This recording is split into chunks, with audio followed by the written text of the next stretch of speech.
This is the fairy tale story of Pinocchio. It is brought to you by Stories to Grow By. Chapter 1. A Boy Made of Wood.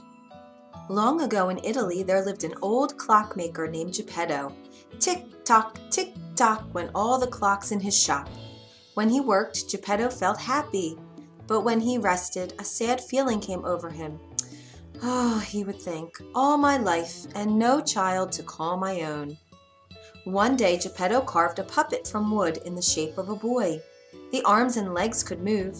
He cut and sewed a nice outfit for the puppet, as if it were a real boy. I will call you Pinocchio, said Geppetto. That night Geppetto lay the wooden puppet down onto the bed. From out of the window a big star twinkled bright. Geppetto looked out the window to the twinkling star. Bright star, said Geppetto, if I could make one wish, it would be that I could have a real boy of my own. But of course, he knew that was not possible. That night the same big star swooshed right in Geppetto's room. It changed into a blue fairy. The blue fairy flew over to the bed. Little wood puppet, said the blue fairy, in the morning you will be able to walk and talk like a real boy. She tapped the puppet one time with her wand. And if you can prove that you are brave and true, someday you will be a real boy. Pinocchio's eyes opened. One more thing, said the blue fairy. Suddenly a cricket appeared. He was dressed mighty fine and could talk. Meet the cricket, said the blue fairy. He will stay with you to help you make wise choices. And with that the blue fairy went swoosh and was gone, out of the window and back up into the night sky. When Geppetto woke up the next morning, he said, I will go take my puppet out of bed. But the bed was empty. Here I am, father, said Pinocchio from the other side of the room. Geppetto swung around. What? You can talk? Yep, I am Pinocchio, your boy. How can this be? Said Geppetto in shock. Then he said, but who cares? He rushed over and swept the wooden puppet into his arms. Pinocchio, my son, he said in great happiness. Chapter 2. Off to School. One day Pinocchio said, I want to go to school like the other boys. Of course, said Geppetto, but he did not have the money to buy school books. Later that day, Geppetto came back home with school books. Now you can go to school, he said. But father, said Pinocchio, where is your warm coat? With a wave of his hand, Geppetto said, no need to worry about that.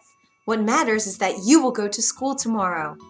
He did not want Pinocchio to know that he had traded his warm coat to buy him the school books. The next morning, Pinocchio said goodbye to Geppetto. He skipped along the path to school, humming as he went. The cricket rode on his shoulder, happy too. Coming up to them on the path was a fox and a cat. And where are you going on this fine day? Said the fox. I'm going to school, said Pinocchio. On such a fine day as this, said the fox. It is much too nice to be stuck inside school. You should come with us to the fair. Listen to me, said the fox. He put his arm around Pinocchio's shoulder.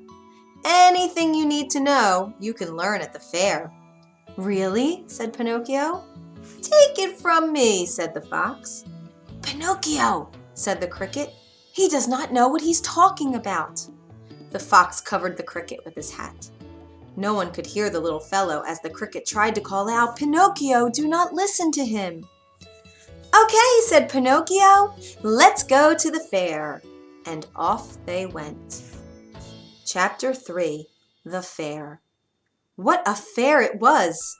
By the gate was a man dressed in white. He called out, come in, right this way, get your tickets here. With a sad look, Pinocchio said to the fox and cat, I do not have any tickets. A man was selling old things at a table near the gate. He called, Hey you! Sell me those new school books of yours. That is how you can get some money for tickets. The fair was so bright and colorful and exciting that the next thing Pinocchio knew, he had sold his school books for tickets. No, Pinocchio, stop! Called the cricket, who finally got out from under the fox's hat. But Pinocchio, the fox, and the cat did not hear him. They were already inside the fair. Chapter 4. The Man Who Ran the Fair. On stage was a puppet show. I'm a puppet too, said Pinocchio. I can dance like that. He jumped right onto the stage and started to dance with the other puppets. "Look at that new puppet," someone called. "It has no strings." "No strings," said another. "Amazing." Everyone laughed and laughed. They threw coins on the stage. The man who ran the fair saw coins fly onto the stage. Well now," he said, rubbing his chin, "this puppet with no strings will make me rich." The next thing Pinocchio knew, he was picked up and thrown into a birdcage. In the next moment, the door was locked shut. "Hey, get me out!" called Pinocchio. But the person who had thrown him in just left the room. Only the cricket heard Pinocchio's calls. The cricket ran back and forth in and out of the birdcage, trying to find a way to free the lock, but he could not unlock it. "I am stuck," cried Pinocchio. "How did this happen to me?" Chapter 5. The Nose Grows. All of a sudden, poof! There was the blue fairy. "Please," said Pinocchio, "can you help me?" "Tell me something first," said the blue fairy. "How did you get inside that cage?" "Tell her what happened," said the cricket. "Well," Pinocchio stopped. Could he really tell the blue fairy what had happened? What would she think of him? "I was robbed," said Pinocchio. "Is that right?" said the blue fairy with a frown. Pinocchio's nose began to grow. "Yes, robbed," said Pinocchio. "By 2 mean men. No, I mean 4. The nose grew more. "They took my books, they made me come here, and they threw me into this cage." His nose grew longer and longer, until Pinocchio could see nothing in front of his face but one big giant nose. "Why is my nose so big?" Pinocchio cried out. "Pinocchio," said the blue fairy in a stern voice, "you must know what the truth really is." "I guess so," said Pinocchio. "I wanted to come to the fair. I came here with the fox and the cat." The nose grew shorter. "I had to sell my books to get some tickets." "Had to?" said the blue fairy. "I mean, I decided to sell my books to get tickets," he said. The nose got shorter still. "Then someone put me in this cage," he said. The nose was back to normal. "Good job, Pinocchio," said the cricket. "Well done," said the blue fairy. "Now I will get you out of here." With a wave of her wand, Pinocchio was out of the cage. "Here are your books." And Pinocchio was holding the same new school books in his hands again. "Know this," said the blue fairy. "You are on your own from now on. Make sure you do the right thing next time." And she was gone. Chapter 6. The Coachman. Pinocchio was back on the road to school. A coachman drove up. "Hey, kid, how about a ride?" "No, thank you," said Pinocchio. "I'm going to school." "You will ride faster with me," said the coachman to Pinocchio. He said to himself, "He will ride faster, all right, but not to where he thinks he is going." All right," said Pinocchio. "I want to get to school right away." When Pinocchio was inside the coach, the coachman said, "Say, kid, why do you think boys like you go to school?" "To learn things," said Pinocchio, "and to grow up, I guess. So we can do what we want." "Well," said the coachman, "what if I told you that you could do what you wanted right now?"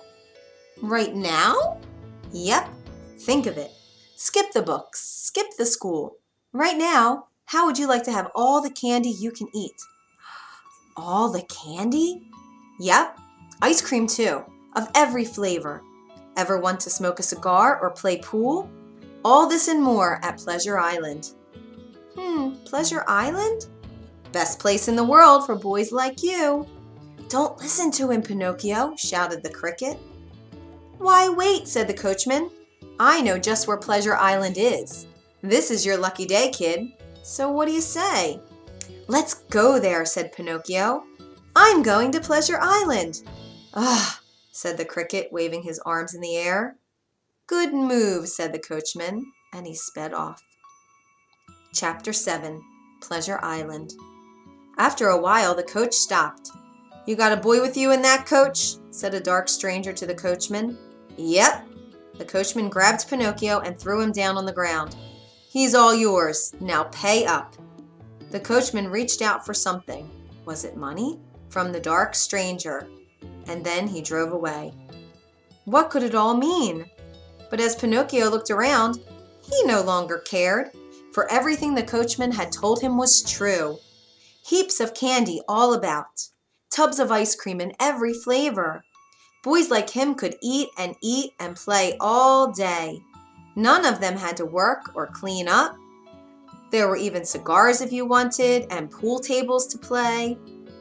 But after a few days, something was odd. Where did all the boys go? He asked the cricket.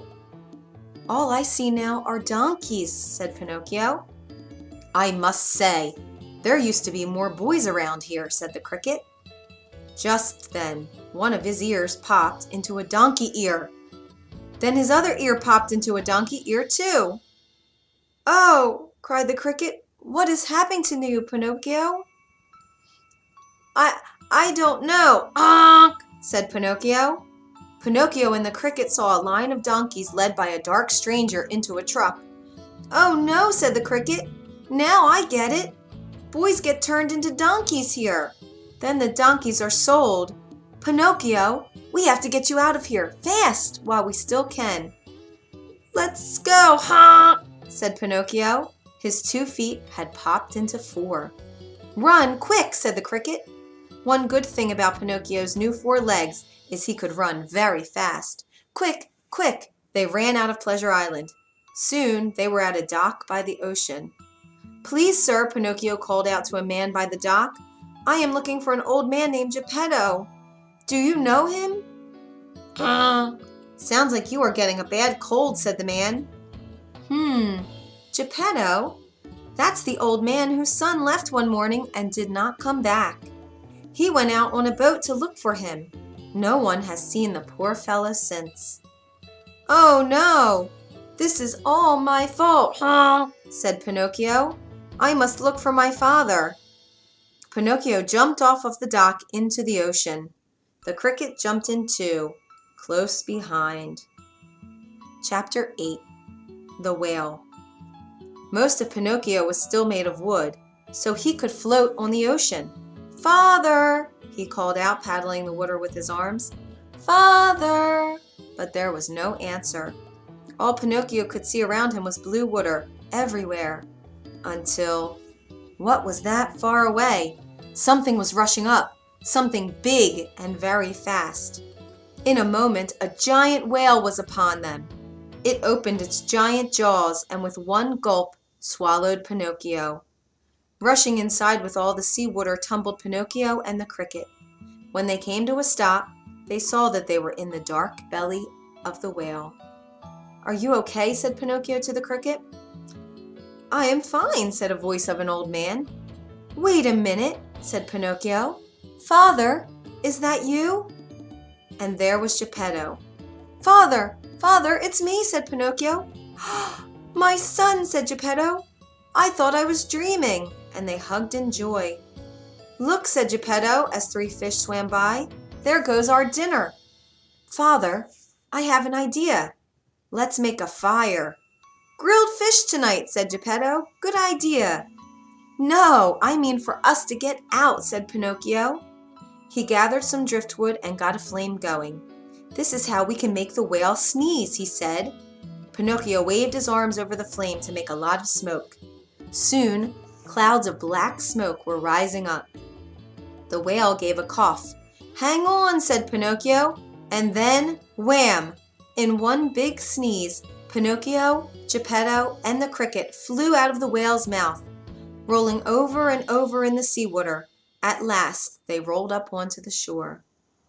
Pinocchio! Geppetto rose to his feet. The cricket was there beside him. But where was Pinocchio? And then they found him. Pinocchio was face down, his head in a puddle. Pinocchio! They were too late. Geppetto and the cricket wept over Pinocchio, the boy puppet, who lay still in the water. And then, in a flash, who was there but the blue fairy? Pinocchio, she said, you saved your father.